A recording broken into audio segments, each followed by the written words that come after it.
بسم الله الرحمن الرحيم. إن الحمد لله نحمده ونستعينه ونستغفره ونعوذ بالله من شرور أنفسنا ومن سيئات أعمالنا. من يهده الله فلا مضل له ومن يضلل فلا هادي له، وأشهد أن لا إله إلا الله وحده لا شريك له، وأشهد أن سيدنا ونبينا وحبيبنا محمدًا عبد الله ورسوله صلى الله وسلم وبارك عليه. وبعد، أيها الكرام، أحييكم بتحية الإسلام، السلام عليكم ورحمة الله وبركاته، وأسأل الله تبارك وتعالى أن يتقبل منا ومنكم صالح الأعمال. وبعد، أيها الأحباب الكرام، لا شك أن في تقلب الأيام والشهور والليالي والدهور عظة وعبرة، ومن أعظم العبر أن هذه الأيام هي مطايا تحملنا إلى الآخرة.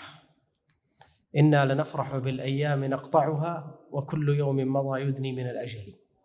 كل يوم يمضي من عمر الإنسان يقربه إلى أجله، فهو يمضي من عمره ويكون قد اقترب يوما إلى أجله، وهكذا. وأسأل الله تبارك وتعالى أن يحسن لنا ولكم الختام. تقلب الأيام تتقلب معها الفصول، يأتي الشتاء، الربيع، الصيف، الخريف، يطول الليل ويقصر النهار، ويقصر النهار ويطول الليل، وهكذا. وإذا أتت هذه الفصول تعلق بها أحكام فقهية بحسب حال الناس، والشتاء تتعلق به أحكام فقهية يحتاج إليها الناس في يومهم وليلتهم. وسنعرض في هذا اللقاء لبعض الأحكام الفقهية بحسب ما يسعفنا به الوقت. أولا، كلمة الشتاء في القرآن الكريم لم ترد إلا مرة واحدة، وهي في سورة قريش: لإيلاف قريش إيلافهم رحلة الشتاء والصيف فليعبدوا رب هذا البيت الذي أطعمهم من جوع وآمنهم من خوف. وقال الإمام ابن العربي رحمه الله، يقول الإمام مالك: الشتاء نصف السنة والصيف نصفها.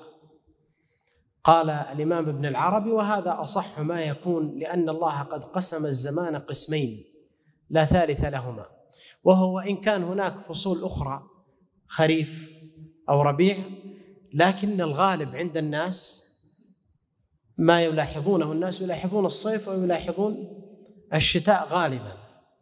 فتجد في المناطق الباردة يلاحظون الصيف والشتاء غالبا، وفي المناطق الحارة يلاحظون الصيف والشتاء غالبا. لذلك يكون الزمان كأنه قسمين: شتاء وصيف، وهناك أحكام تتعلق بالصيف وأحكام تتعلق بالشتاء. ومما يلاحظ في الشتاء كثرة نزول الأمطار، وهذا ملاحظ في هذه الأيام في بعض المناطق في داخل المملكة وفي خارجها، كثرة الأمطار. وهذه الأمطار إما أن تكون رحمة تزهو بها الأرض وتربو وتنمو وتنتعش بها، وإما أن تكون والعياذ بالله عافانا الله وإياكم فيها عذاب تذهب بها الأرواح والأموال. فالنبي عليه الصلاة والسلام جاء في الصحيحين من حديث عائشة رضي الله عنها قالت: كان رسول الله صلى الله عليه وسلم إذا رأى غيما عرف ذلك في وجهه. قالت: فقلت يا رسول الله، إن الناس إذا رأوا الغيم فرحوا به رجاء أن يكون فيه المطر، وأراك إذا رأيته عرف في وجهك الكراهية. فقال: يا عائشة، ما يؤمنني أن يكون هذا عذابا، إن قوما فرحوا به وقالوا هذا عارض ممطرنا فكان فيه هلاكهم.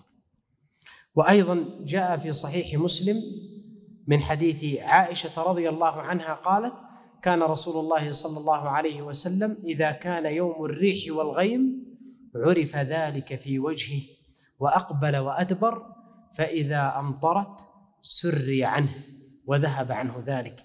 قالت: فسألته فقال: يا عائشة، خشيت أن يكون عذابا سلط على أمتي. قال الإمام النووي رحمه الله في شرح ذلك: وإنما كان خوفه صلى الله عليه وسلم أن يكون ذلك عذاب تعذب به الأمة بسبب عصيان العصاة، عافانا الله وإياكم. وسنذكر بعض الأحكام الشرعية في أبواب الطهارة والصلاة والمساجد والصيام والأذكار بحسب ما يسعفنا به الوقت. أولا في باب الطهارة: ماء المطر ماء طهور في نفسه ومطهر لغيره، فلو استقبله الإنسان وأخذ منه وتوضأ أو اغتسل فإن هذا الماء طهور. قال الله تعالى: وأنزلنا من السماء ماء طهورا. وأيضا الوضوء في أيام البرد فيه مشقة، لا شك أن الوضوء في أيام البرد فيه مشقة حتى مع وجود السخانات يكون فيه مشقة. فإذا توضأ الإنسان واستقبل البرد أو خرج إلى المسجد لفحه البرد، ولذلك كان في هذا أجر عظيم. جاء في الحديث قال صلى الله عليه وسلم: 3 كفارات: انتظار الصلاة بعد الصلاة، وإسباغ الوضوء في السبرات، ونقل الأقدام إلى الجماعات. وجاء في الحديث أيضا قال: فذلكم الرباط. في حديث آخر قال: فذلكم الرباط فذلكم الرباط فذلكم الرباط، وهو إسباغ الوضوء على المكاره، وانتظار الصلاة بعد الصلاة، وكثرة الخطى إلى المساجد. وجاء في حديث آخر: المقصود بالرباط هو المرابطة على الثغور في الجهاد.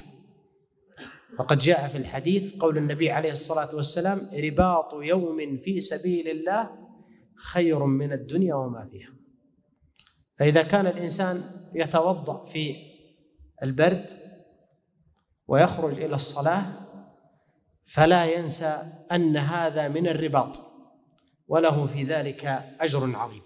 والمقصود في الحديث هنا بالسبرات شدة البرد، وإسباغ الوضوء أي تكميله وإتمامه واستيعاب كافة أعضاء الوضوء، لأن بعضهم أحيانا في البرد قد لا يستوعب العضو كاملا، أحيانا يكون عجل، أو أحيانا يكون يريد بس يمسها الماء، فهذا لم يحصل به الإسباغ. لا بد أن يسبغ الوضوء، إما أن يأتي به كاملا لينال به الأجر، وإما أن يأتي بالحد الأدنى من الواجب، وهو غسل المرة ويستوعب به العضو كاملا. أيضا من الأحكام التي تتعلق بالطهارة: إذا نزل المطر فإن الشوارع تمتلئ أحيانا بالطين والوحل، وقد يصيب أحيانا الثياب، فيخرج الإنسان من بيته إلى الصلاة وقد يصيبه، أو قد أحيانا تمر بعض السيارات فينتقل الماء ويصيبه في ثيابه. فما حكم هذا الطين الذي يصيب الثياب ويصلي به الإنسان؟ الأصل في هذا الطين الطهارة، ولا يجب غسله من الثوب. فقد جاء في مصنف عبد الرزاق عن عدد من التابعين أنهم كانوا يخوضون الماء والطين في المطر ثم يدخلون المسجد فيصلون ولا يغسلونه من ثيابهم، فدل ذلك على أن الأصل فيه الطهارة، إلا إذا أصابته نجاسة، ففي هذه الحالة يكون غسله لأجل النجاسة لا لأجل الطين الذي أصابه. ومن الأحكام الفقهية أيضا التي تتعلق بالطهارة المسح على الخفين والجوربين أو ما يعرف بالشراب. ويشترط في الخف أن يكون ساترا لمحل المفروض، والمقصود بمحل المفروض أي القدم إلى الكعبين، لأن أحيانا قد يكون الشراب لا يصل إلى الكعبين، يكون أقل من الكعبين، يعني على حافة العقب، فهذا لا يكون ساترا للمحل المفروض، وبالتالي لا يصح أن يمسح عليه، لا بد أن يكون ساترا للمحل المفروض، وأن يكون طاهرا، وأن يكون مباحا. المقصود بالطهارة ألا يكون قد صنع من نجاسة أو أن يكون فيه نجاسة، وأن يكون مباحا بأن لا يكون مثلا مغصوب أو مسروق أو آل إليه من حرام، وأن يكون صفيقا أي يكون غليظ، لأن أحيانا بعض الشراريب خفيف أو شفاف، إذا لبسها الإنسان ترى القدم كاملة من وراءه، فهذا لا يمسح عليه، لا بد أن يكون صفيقا أي غليظا، فإنه يصح المسح عليه في هذه الحالة. والخف أو الخف غالبا مصنوع من الجلد، أما الجورب والشراب فإنه يصنع من القطن أو من القماش.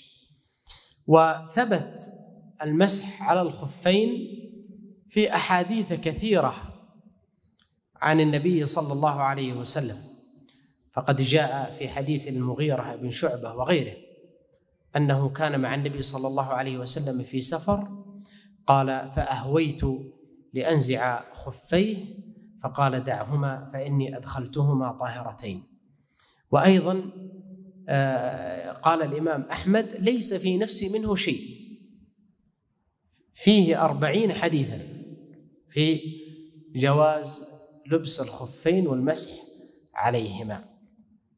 وجاء ذلك في أحاديث كثيرة عند الترمذي وابن حبان وغيره. أيضا يلحق بالمسح على الخفين المسح على الكنادر أو النعال أو الجزم أكرمكم الله، إذا كانت ساترة للمحل المفروض أيضا فإنه يجوز المسح عليها. والمسح على الخفين يكون على الصحيح من أقوال العلماء من أول لبس أو من أول مسح بعد الحدث يبدأ المسح على الخفين، بمعنى أن يكون طاهرا يتوضأ ثم يلبس الخف أو الجورب أو الشراب ثم يمسح عليه. من هذا المسح يبدأ في المدة، فإن كان مقيما كان له يوم وليلة، وإن كان مسافرا كان له 3 أيام بلياليهن. والمقصود بيوم وليلة أي 24 ساعة. فإذا مسح مثلا الظهر صلاة الظهر، فإن إذا أتى اليوم الثاني صلاة الظهر يكون انتهى مدة المسح فيه. والمسافر له 3 أيام بلياليها. ولو أنه مسح مسح مقيم ثم سافر وهو لا يزال في المدة فإنه يتم مسح مسافر. ولو أنه مسح مسح مسافر لكنه أقام ما سافر وكان في مدة اليوم والليلة فإنه يتم مسح مقيم. أول مسح أي نعم بعد الحدث، بمعنى أن إذا لبسه على طهارة ثم أحدث وتوضأ لصلاة الظهر ومسح عليه فإنه يبدأ من هذا المسح الأول 24 ساعة يحسب.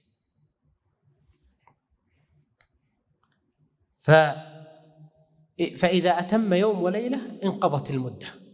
أو إذا خلعه، فإذا خلع الخف أيضا انقضت المدة. أو إذا ارتكب ما يوجب الغسل، إذا ارتكب ما يوجب الغسل فإنه لا يصح أن يمسح عليه. والمقصود بما يوجب الغسل أي الحدث الأكبر، الجنابة والجماع ونحوها. أما الحدث الأصغر كالبول وغيره فإنه يجوز له المسح حتى تنقضي المدة. ماشي؟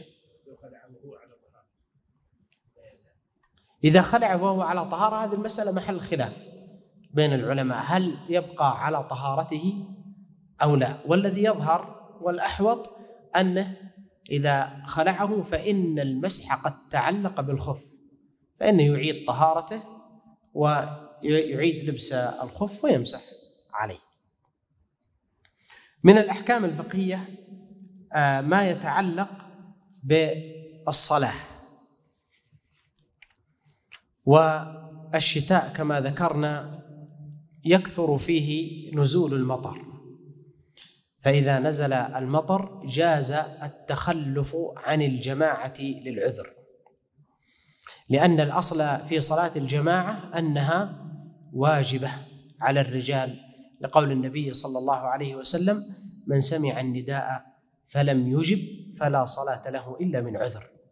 وجاء في الحديث الآخر قال: ولقد هممت أن آمر بالصلاة فتقام، ثم آمر رجلا فيصلي بالناس، ثم أنطلق معي برجال معهم حزم من حطب إلى قوم لا يشهدون الصلاة مع جماعة المسلمين فأحرق عليهم بيوتهم بالنار لولا ما فيها من النساء والذرية. وجاء أيضا في حديث ابن مسعود قال: ولقد رأيتنا وما يتخلف عنها إلا منافق معلوم النفاق أو مريض، وإن كان المريض ليؤتى به يهادى بين الرجلين حتى يقام في الصف. لذلك كأنه يقول أنه لا يتخلف عنها إلا المنافق. إذا كان المريض يغالب نفسه ويأتي لصلاة الجماعة فكأنه يقول أنه لا يتخلف عنها إلا المنافق. وكانت أثقل الصلوات على المنافقين صلاة العشاء وصلاة الفجر، ويقول النبي عليه الصلاة والسلام: ولو يعلمون ما فيهما لأتوهما ولو حبوا. وجاء في الحديث قال: لو يعلمون ما في النداء والصف الأول، يقصد من الأجر، ثم لم يجدوا إلا أن يستهموا عليه لاستهموا. المقصود أنهم يتسابقون حتى أنهم يغطون الصف الأول، فيضطرون إلى أنهم يقترعون كل مرة بقرعة، يأتي واحد في الصف الأول، وذلك لفضيلة صلاة الجماعة والمبادرة إليها. وإذا نزل المطر جاز التخلف عن صلاة الجماعة، والمطر يكون عذرا سواء كان قليلا أو كان كثيرا، لحديث أسامة بن عمير رضي الله عنه قال: كنا مع رسول الله صلى الله عليه وسلم زمن الحديبية وأصابنا مطر لم يبل أسافل نعالنا، فنادى منادي رسول الله صلى الله عليه وسلم: أن صلوا في رحالكم.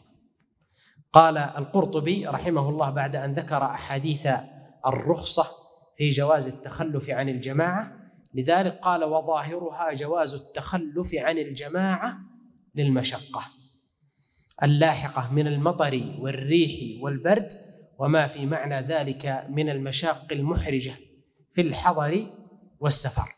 وجاء في صحيح مسلم عن جابر قال: خرجنا مع رسول الله صلى الله عليه وسلم في سفر فمطرنا، فقال: ليصلي من شاء منكم في رحله. وذكر ابن حبان رحمه الله قال: ذكر البيان بأن الأمر بالصلاة في الرحال لمن وصفنا أمر إباحة لا أمر عزيمة. المقصود أي أنه ليس وجوبا على الإنسان أن يصلي في رحله، وإنما يباح له أن يتخلف عن الجماعة وأن يصلي في رحله.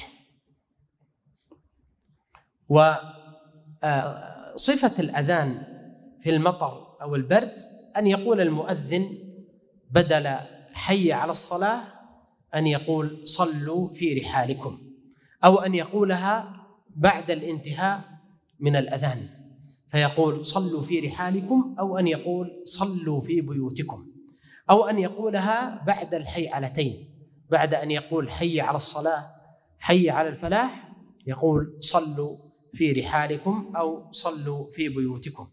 فقد جاء عن ابن عباس أنه قال لمؤذنه في يوم مطير: إذا قلت أشهد أن محمد رسول الله فلا تقل حي على الصلاة، ولكن قل صلوا في بيوتكم.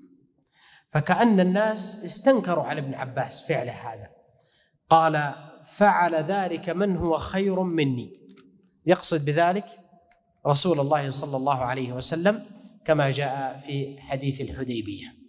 وكما جاء أيضا في الصحيحين من حديث نافع قال: أذن ابن عمر في ليلة ثم قال: صلوا في رحالكم، فأخبرنا أن رسول الله صلى الله عليه وسلم كان يأمر مؤذنا يؤذن ثم يقول على إثر ذلك: ألا صلوا في الرحال في الليلة الباردة أو المطيرة في السفر. والتخلف عن صلاة الجماعة في المطر جائز، سواء قال المؤذن صلوا في رحالكم أو لم يقلها. يعني لا ينتظر أن يقول المؤذن صلوا في رحالكم ثم يصلي في رحله، بل إنه إذا شق عليه الحضور إلى صلاة الجماعة لأجل المطر أو الرياح الباردة الشديدة فإنه يصلي في رحله حتى ولو لم يقلها المؤذن. أيضا مما يباح في الشتاء مع الأمطار مشروعية الجمع بين الصلاتين في المطر وعند وجود حاجة أو شيء، ما لم يتخذ ذلك الجمع عادة. لأن بعض الناس يستدل بحديث أن النبي صلى الله عليه وسلم جمع، حديث ابن عباس: في غير خوف ولا سفر وجاء ولا مطر، قال أراد أن لا يحرج أمته، فيأخذها أحيانا عادة ويجمع. هذا لم يأخذها النبي صلى الله عليه وسلم عادة، وإنما فعله مرة كما جاء في حديث ابن عباس. والجمع هنا رخصة.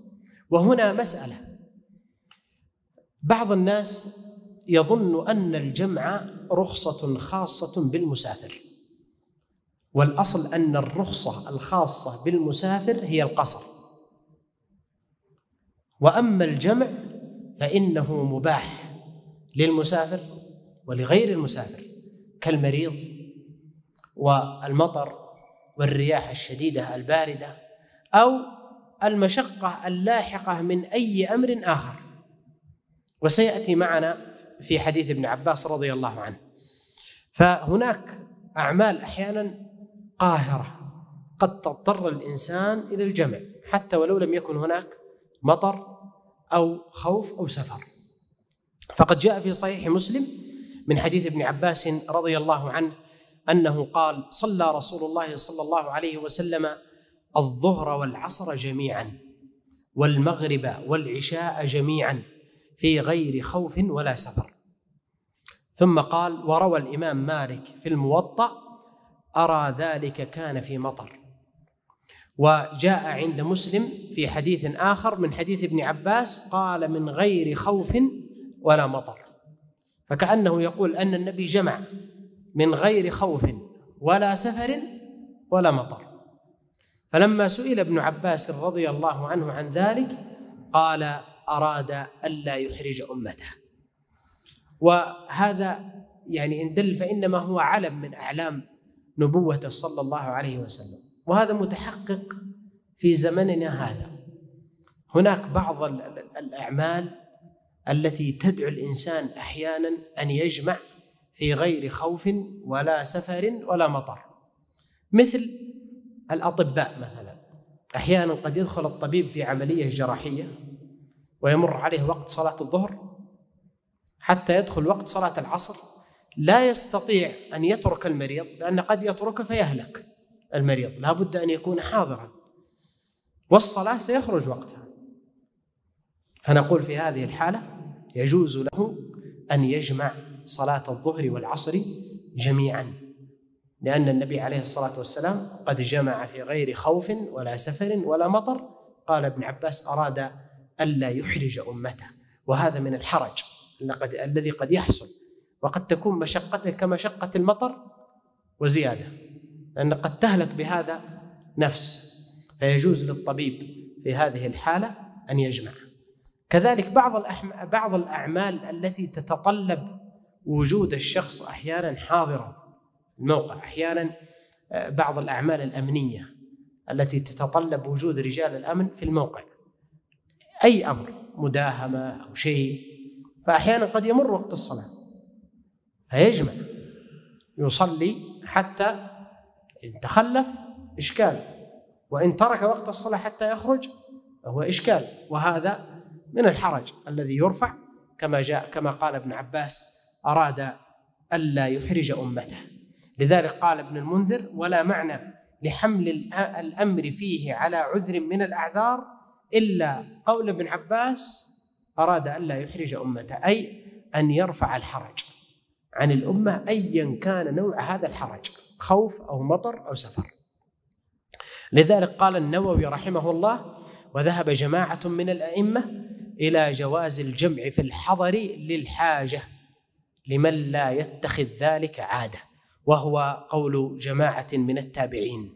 والجمع يكون جمع تقديم أو جمع تأخير. ولا فرق في الجمع إذا كان في وقت المطر بين أن يكون المسجد قريب أو بعيد في جواز الجمع، لأن بعض الناس إيش يقول يا أخي المسجد قريب، هنا قريب المسجد تجمع يمديك تروح تجي. لا، إن الله يحب أن تؤتى رخص كما يحب أن تؤتى عزائم، فهذه رخصة لا بد للإنسان أن يترخص بها، وقد ترخص النبي عليه الصلاة والسلام.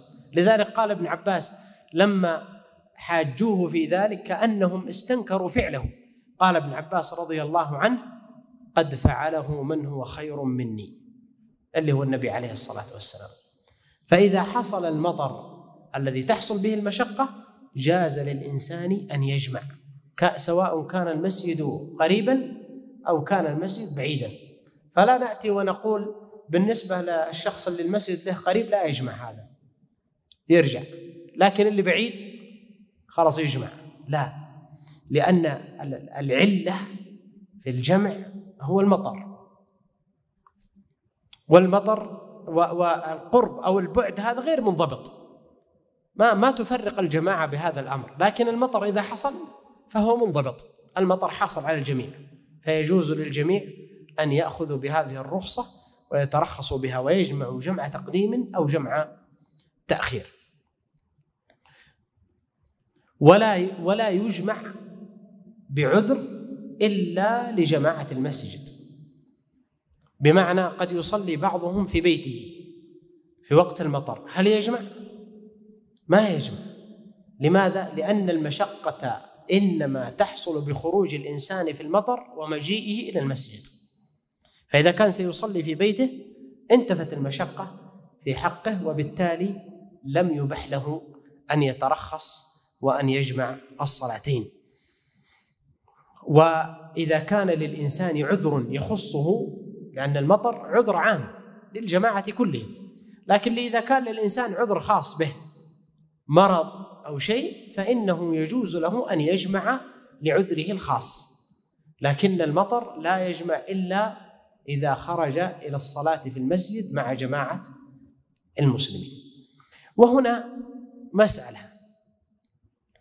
الجمع بين الصلوات الظهر والعصر أو المغرب والعشاء، تجد بعض الناس يعني عنده تفريط فيها، وبعض الناس عنده تشديد. بعضهم يجمع على كل حال، أحيانا المطر ممكن توقف قبل الصلاة بساعتين 3 ساعات، ما في مشقة للخروج، ما في مشقة تمنعه من الخروج. تجد بعض الناس يقول نجمع، وأحيانا المطر يسيل لا يكاد يشق ولا يكاد يذكر، لا يبل ثوبا ولا أسفل النعل. فتجد بعض جماعة المسجد أحيانا اجمع يا شيخ اجمع، وأحيانا بعضهم يشدد، تجد فيه مطر أحيانا يشق على الناس، ولا يعني يظن أنه لو جمع ممكن. بعضهم إيش يقول؟ طيب ممكن تيجي الصلاة الثانية والمطر وقف. العبرة بحالة الدخول في الصلاة وقت الجمع. أنت لما دخلت في الصلاة الأخرى للجمع بين الصلاتين العذر كان حاصل، إذا كان حاصلا فأنت الآن تترخص بهذه الرخصة. جاءت الصلاة فيما بعد وتوقف المطر، خلاص أنت أديت الصلاة في وقتها، لأن وقت إحدى الصلاتين يكون وقت لكلا الصلاتين وقت العذر. بمعنى وقت صلاة الظهر إذا كان هناك عذر يكون وقت للظهر والعصر، فإذا أديت العصر فيه والعذر نازل وقعت الصلاة في موقعها. ولا نقول إذا جاء وقت العصر أعد الصلاة، لأن هذا في علم الغيب، توقف المطر أو استمراره في علم الغيب وهو بيد الله. لكنك أنت وقت الجمع أخذت بهذه الرخصة لأن العذر نازل والعلة حاصلة والمشقة موجودة فحصل الجمع. لكن نقول لبعض الناس اللي أحيانا بعضهم يعني ممكن يسبب شوشرة حتى في المسجد ويلبسون على الإمام فيشقون عليه، ما يدري الإمام هو يجمع ولا ما يجمع. نقول أنت إن جمع الإمام وأنت لا ترى هذا الجمع وترى أن ما في مشقة حاصلة فيسعك أن تخرج، وإن كنت ترى ذلك فصل مع الإمام. وإن خرجت إلى بيتك ثم اشتد بك المطر وحصل عليك مشقة من العودة إلى المسجد لأداء الصلاة الأخرى فعندك رخصة أخرى قد أمر بها النبي عليه الصلاة والسلام، وهي صلوا في رحالكم.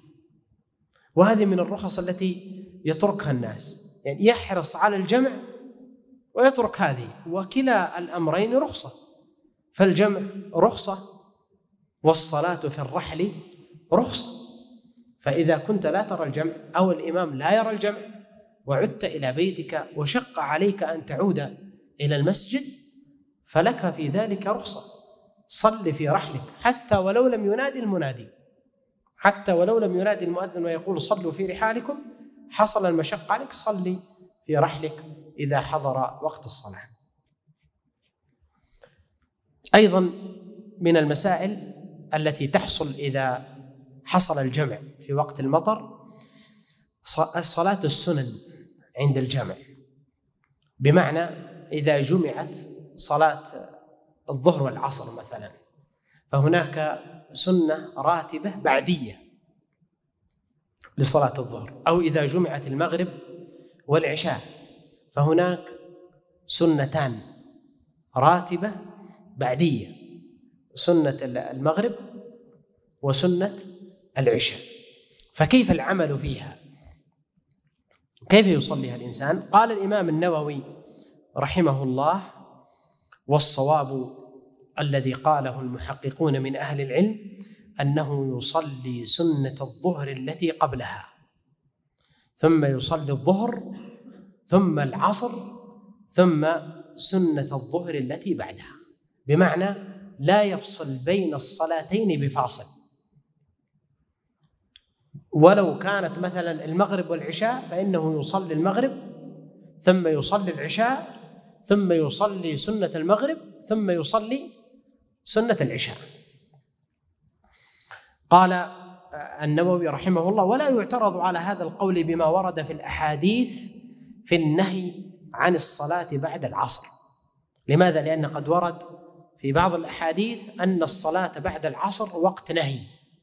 قال لا يعترض بذلك ولا يقال هذا الأمر، قال لأنها أحاديث مطلقة قيدتها أحاديث أخرى بأن النهي إنما هو في آخر وقت العصر قبل الغروب. وقد ورد عن النبي عليه الصلاة والسلام قال: لا تصلوا بعد العصر إلا أن تصلوا والشمس مرتفعة، بمعنى إذا صليت بعد العصر مباشرة فأنت لم تدخل في وقت النهي طالما أن الشمس مرتفعة. قال: لا تصلوا عند طلوع الشمس ولا عند غروبها فإنها تطلع في قرن الشيطان، وصلوا بين ذلك ما شئتم. قال الإمام الألباني رحمه الله: وفي هذين الحديثين دليل على أن ما اشتهر من المنع عن الصلاة بعد العصر مطلقا مخالف لصريح هذين الحديثين، وحجتهم في ذلك الأحاديث المعروفة في النهي بعد العصر مطلقا، غير أن الحديثين المذكورين يقيدان تلك الأحاديث. المقصود بذلك أن السنة لها سببها، وقد جاءت بعد الصلاة مباشرة، أي أنها متعلقة بالصلاة ومرتبطة بها. وقد أدى النبي صلى الله عليه وسلم سنة الظهر الراتبة بعد العصر، فلما سئل عن ذلك قال أنه شغله وفد قد قدم عليه فلم يصلها بعد الظهر فقضاها بعد العصر. فلو كان بعد العصر مباشرة وقت نهي لما فعله، النبي عليه الصلاة والسلام ولا امتنع عنه. فدل ذلك على أن السنة بهذه الصفة إذا كانت مترتبة عليها وبعدها مباشرة أنها وقعت في موقعها وهي صحيحة. أيضا من المسائل التي تحصل في الجمع بين الصلاتين في كيفية الأذان والإقامة عند الجمع. وذهب جمهور أهل العلم إلى أنه يؤذن أذان واحد ويقام لكل صلاة إقامة تخصها، واستدلوا على ذلك بحديث جابر رضي الله عنه عند مسلم، وفيه أن النبي صلى الله عليه وسلم صلى الصلاتين بعرفة بأذان واحد وإقامتين، يقصد صلاة الظهر والعصر حين جمعها النبي عليه الصلاة والسلام جمع تقديم بعرفة، أذن أذانا واحد ثم أقام لصلاة الظهر وصلى، ثم أقام لصلاة العصر وصلى، ولم يؤذن لها أذانا آخر. وأتى المزدلفة فصلى بها المغرب والعشاء بأذان واحد وإقامتين، فأذن أذانا واحد وأقام ثم صلى المغرب وأقام ثم صلى العشاء. وقال الإمام الشافعي رحمه الله: وفيه الدلالة على أن كل من جمع بين صلاتين في وقت الأولى منهما أقام لكل واحدة منهما وأذن للأولى، وفي الآخرة يقيم بلا أذان. وخالف بعض أهل العلم في ذلك وهم المالكية، وقالوا يؤذن لكل صلاة أذانا مستقلا ويقام إقامة مستقلة لكل صلاة، واستدلوا بما ورد عن ابن مسعود رضي الله عنه أنه أمر رجلا فأذن وأقام ثم صلى المغرب، ثم أمر رجلا فأذن وأقام ثم صلى العشاء. قال الإمام ابن القيم رحمه الله: والصحيح الأخذ بحديث جابر رضي الله عنه، وهو الجمع بينهما بأذان واحد وإقامتين. وأما ما ورد عن ابن مسعود رضي الله عنه فهذا موقوف على فعل ابن مسعود، هذا من فعل ابن مسعود حتى وإن صح عن ابن مسعود رضي الله عنه، لكنه يبقى فعل ابن مسعود. والأذان والإقامتين هو فعل النبي صلى الله عليه وسلم، وإذا تعارض فعل الصحابي مع فعل النبي صلى الله عليه وسلم فلا شك أن فعل النبي عليه الصلاة والسلام يكون مقدما، ويكون فعل الصحابي إما فهما فهمه، وإما لم يبلغها الحديث، وإما أن يكون احتاط واجتهد. أيضا من المسائل التي ترد في الشتاء ومع شدة البرد تغطية الفم أو اللثام والسدل. بعضهم يدخل يديه داخل الفرو وقت الصلاة مثلا، ولا لا، يسدل ويدخل يديه. وبعضهم يتلثم، فإذا خرج يخشى من الهواء أو مع البرد فيتلثم، وقد يدخل في الصلاة ويصلي يخاف مثلا من المدفأة، مثلا الدفاية في المسجد قد تكون مواجهة له، فيخشى إن دخل من البرد في وجه المدفأة أن يصيبه الهواء الحار فيضره، فيتلثم حتى وقت الصلاة. فجاء عن أبي هريرة رضي الله عنه أن النبي صلى الله عليه وسلم نهى عن السدل في الصلاة، وأن يغطي الرجل فاه. وتغطية الفم هي التلثم، والسدل المقصود به أن يلتحف بثوبه ويدخل يديه من داخل، ويركع ويسجد ويديه في داخل الثوب أو داخل المعطف أو الفروة أو المشلح. وهذا قد يفعلها الإنسان مع شدة البرد والحاجة إلى ذلك. الأصل فيه أن النبي صلى الله عليه وسلم نهى عن اللثام وأن يسدل في صلاته. لكن إذا كان ذلك من شدة البرد، اللثام لشدة البرد أو الهواء، أو أن يخشى على نفسه أن يصيبه ذلك، أو كان السدل لأجل البرد، أو أن يدخل يديه في داخل الثوب لأجل أن يستدفئ، فهذا يصح للحاجة ويكون مستثنى من النهي المطلق الذي ورد لغير حاجة، يكون النهي لغير الحاجة. والدليل على ذلك ما جاء في حديث وائل بن حجر في صفة صلاة النبي صلى الله عليه وسلم. قال وائل في آخره: ثم جئت بعد ذلك في زمان فيه برد شديد، فرأيت الناس عليهم جل الثياب تحرك أيديهم تحت الثياب.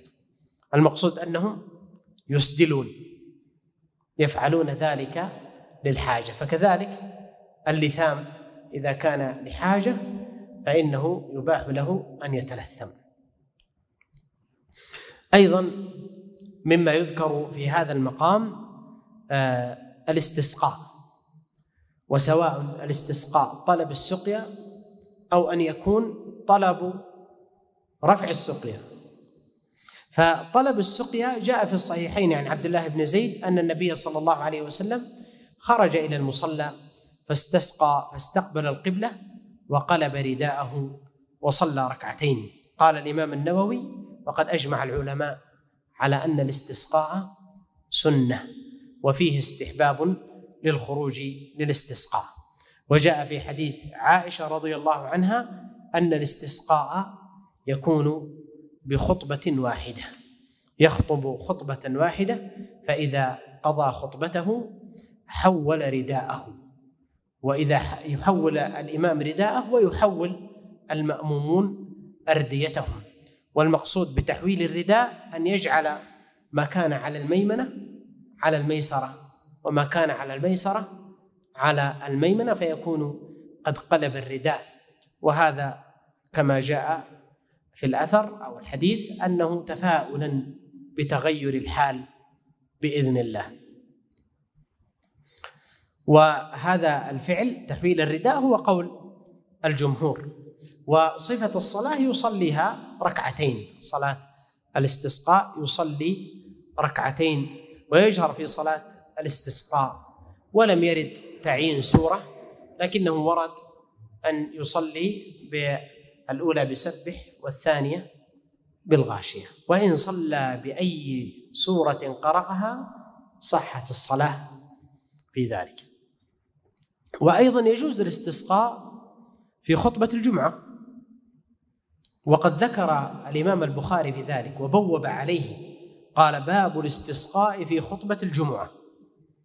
ثم ذكر حديث أنس قال أن رجلا دخل المسجد يوم الجمعة ورسول الله صلى الله عليه وسلم قائم يخطب، فاستقبل رسول الله صلى الله عليه وسلم ثم قال: يا رسول الله، هلكت الأموال فادعوا الله أن يغيثنا. قال: فرفع رسول الله صلى الله عليه وسلم يديه ثم قال: اللهم أغثنا. قال ابن حجر: وفيه إدخال دعاء الاستسقاء في خطبة الجمعة والدعاء به على المنبر، ولا يحول في ذلك رداءه ولا يستقبل القبلة ويرفع يديه. وأما رفع اليدين في الجمعة فلم يرد على الصحيح أن اليدين قد رفعت في دعاء الجمعة إلا في الاستسقاء.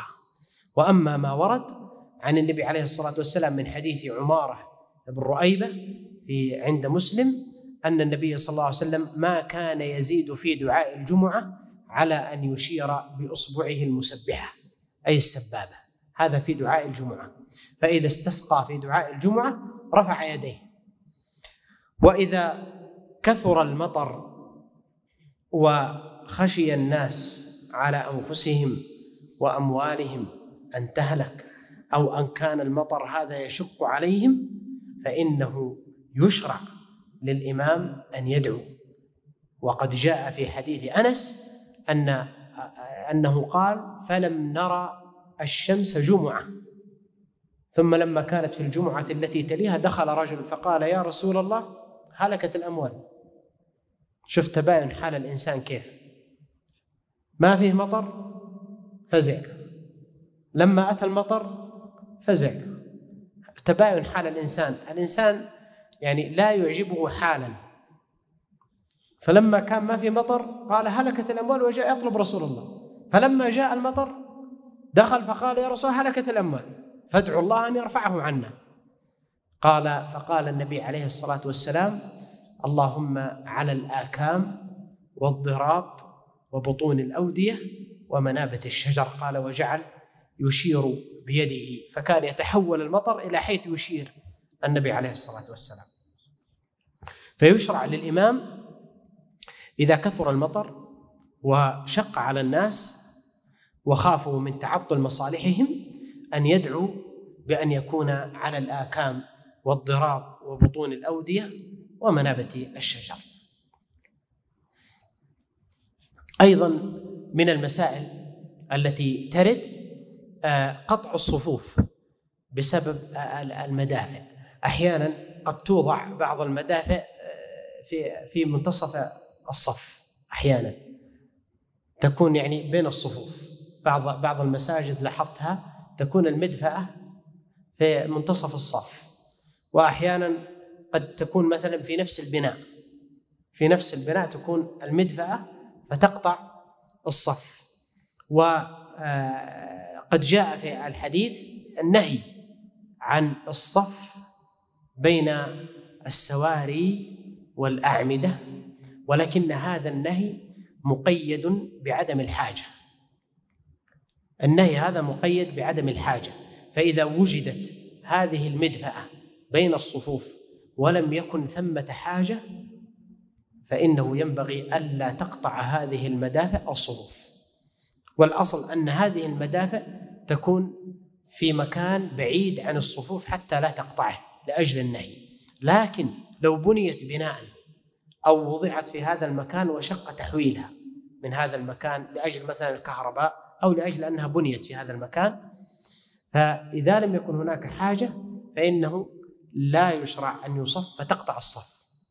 لكن إذا وجدت حاجة، بمعنى كثرت الصفوف في المسجد وتعذر على الناس أنهم يصلون في مكان آخر، فإنه يشرع لهم أن يصلوا حتى وإن كانت هذه المدفأة بين الصفوف. أيضا لو كانت المدفأة في تلقاء وجهه، لأن بعض الناس يتحرج أن يصلي والمدفأة أمامه حتى في بيته، يعني مثلا يقول الدفاية قدامه ما يصلي، وكأنه يتحرج من ذلك ممن يصلون إلى النار أو عبدة النار، يقول أنا أسجد للدفاية والنار أمامي.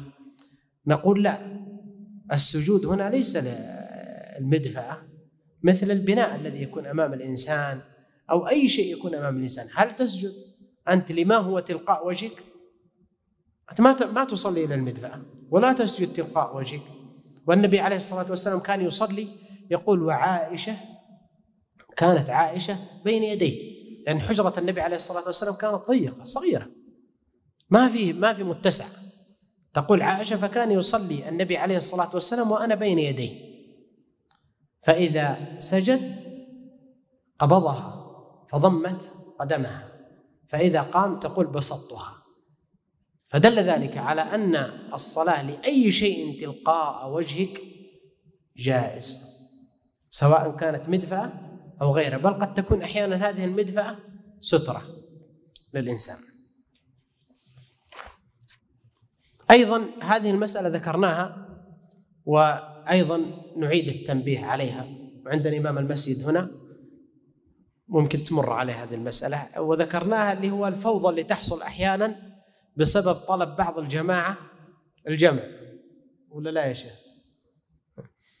أحيانا الفوضى اللي تحصل، اجمع فيه مطر، لا تجمع نرجع، بعضهم بيته قريب، فبعضهم يعني كنا في إحدى المحافظات كنت إمام مسجد، فكان عندنا واحد من جماعة المسجد يطلب الجمع باستمرار، وكان شخص آخر من كبار السن أيضا يزعل إذا جمعنا، فكان يحتج عليه دائما، يقول أنت بيتك قريب، فتعال صلى الله لا يهينك وإحنا بنجمع. فهذه المسألة نقول أولا المسجد له مهابته ومكانته، ولا يجوز رفع الصوت فيه ولا إحداث الفوضى، والإمام هو سيد الموقف في هذا المكان، هو الذي يقرر دون أن يطلب أن يجمع أو لا يجمع. فإذا رأى الإمام أن المشقة حاصلة ورأى الجمع جمع، والناس يصلون خلفه. ومن كان لا يرى الجمع أو يرى أن هذه المشقة لا يحصل بها الجمع فإنه ينصرف.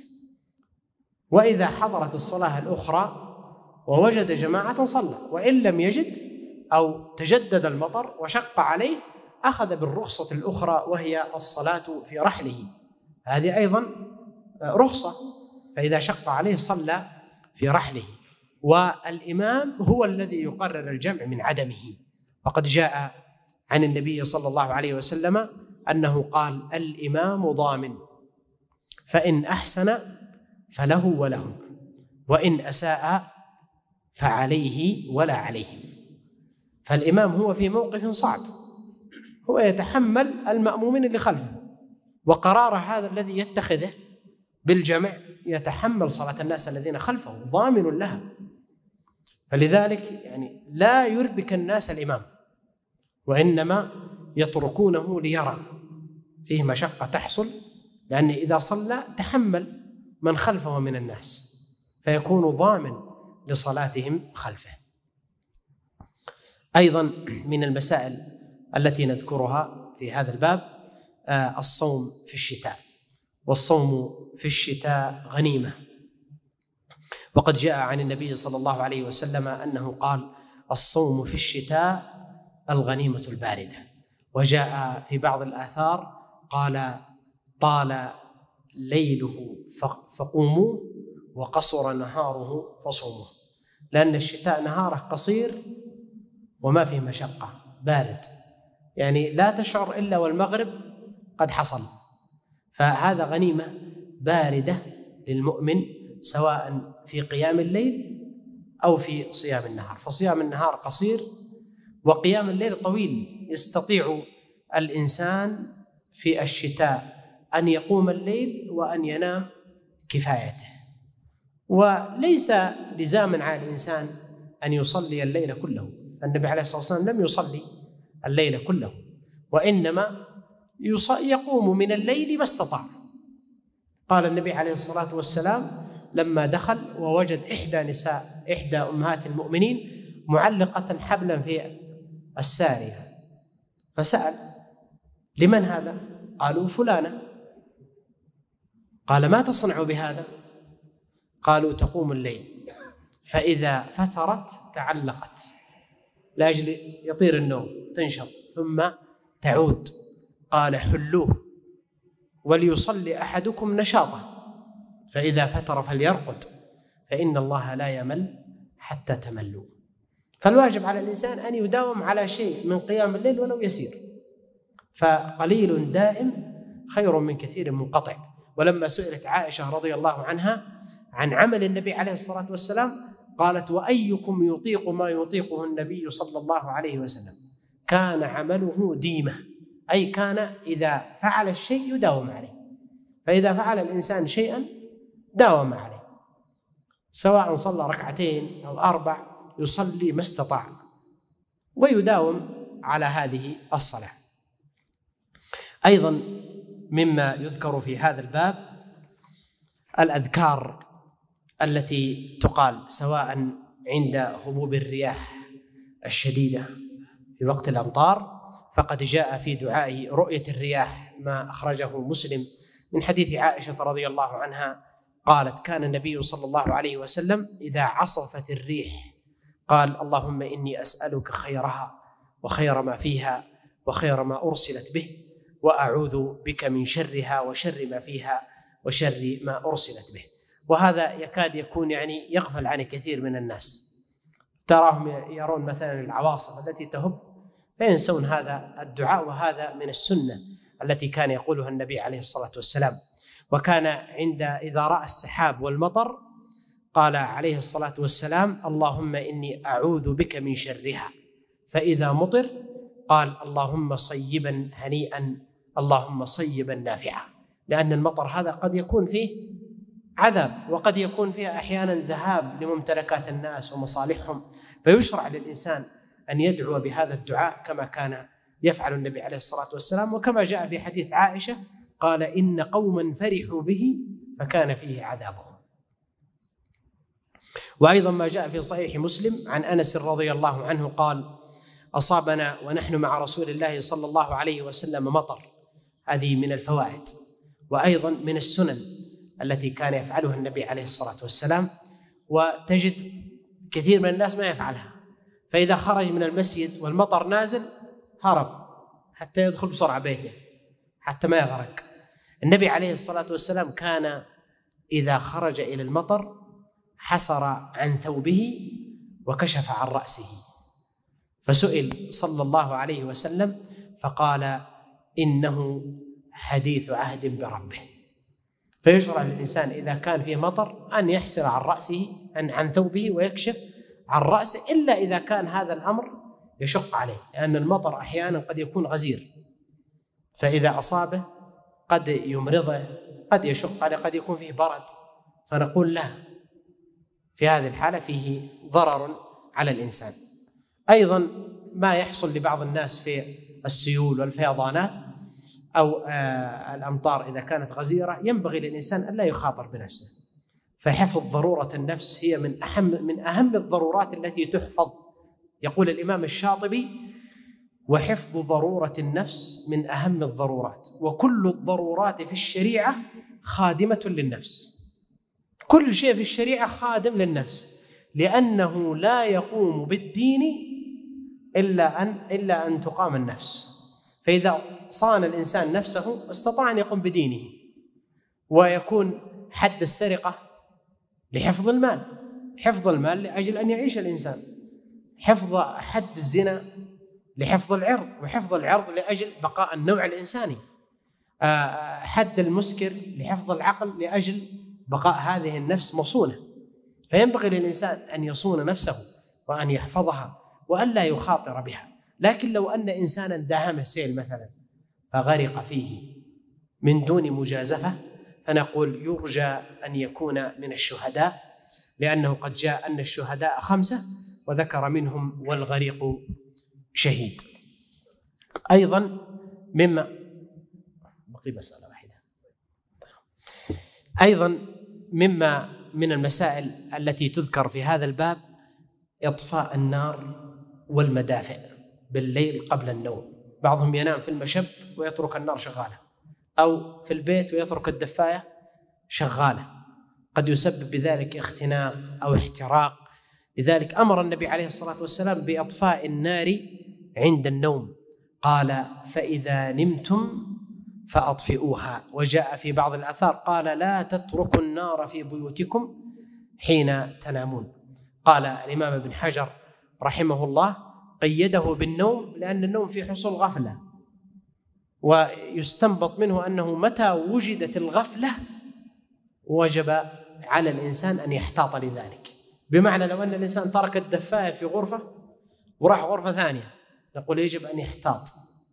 ممكن يأتي إليها طفل فتحرق، ممكن تسقط فتحرق شيء، تحرق البيت. وكم سمعنا من القصص من أشخاص احترقوا وهناك من اختنق بسبب المدافع أحيانا، وبعضهم بسبب النار التي توقد في المجالس أو المشب أو شيء من ذلك.